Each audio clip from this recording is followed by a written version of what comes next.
আসসালামু আলাইকুম, সবাই কেমন আছেন? আজকে আপনাদের মাঝে আরও একটি নাস্তার রেসিপি নিয়ে আসলাম।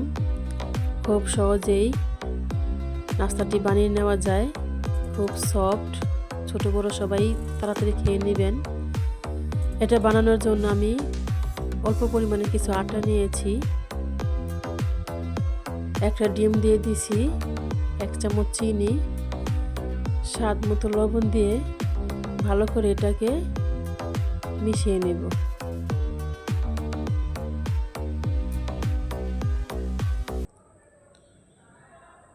এখন আমি এর মধ্যে একটু পানি দিয়ে পাতলার থেকে একটু ঘন ব্যাটার তৈরি করে নিব। বেশি ঘন করা যাবে না, তাহলে ভালো লাগবে না। এখানে কিছু দলা বেঁধে ছিল, আমি ভালো করে চামচের সাহায্যে মিশিয়ে নিলাম।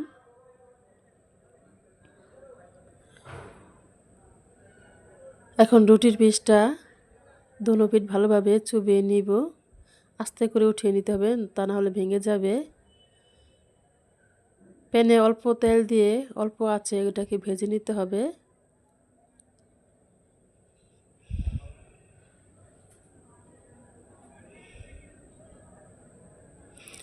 এখন আমি উল্টে দিলাম, দেখতে পাচ্ছেন কতটা সুন্দর হয়েছে দেখতে।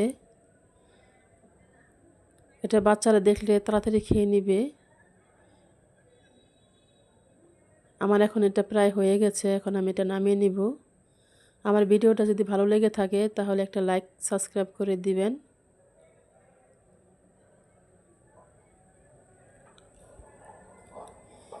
রেডি হয়ে গেল আমার তুলতুলে নরম নাস্তা।